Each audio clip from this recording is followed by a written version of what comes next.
Hello mga kapak, good morning sa inyong tanan.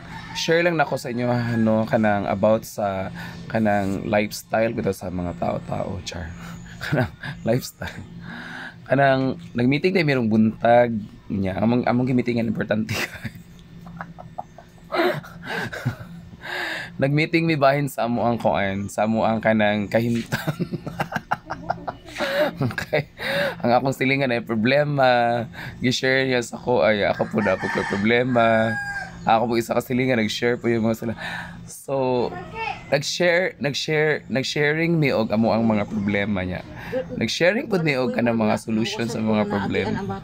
So, nalipay ko kay tara nagchika sa ipakita na ko sa iyo.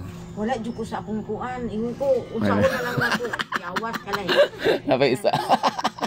Nakuan ko ba murag wa ko nangutang gani wa ko ganahi pagpamanit. Mura siya gaday na money. Kay tungod wa na ako na. Karon na hinuon na agyan na murag na kuan na wasan ako sa akong dibati. Nya nakita na to imong apo no.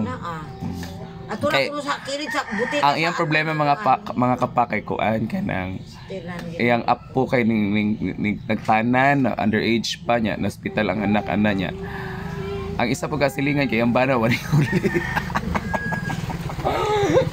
Ang akong po problema, wa ko ibayad sa CEB, wa ko ibayad sa speaker, wa ko ibayad sa tubig. Naguba ang speaker. Naguba pa jud ang speaker. Di atay na ni ron. Mao na siya ingon niya. At least no, na kay problema na kay kanang katuwang ba na kay kaya sa storya. So, bahala wa mi kabayad, wa mi kuan. At least nami kapahungawan sa muang gibati. So, maura to mga kapak, bye sa inyong tanan, amping.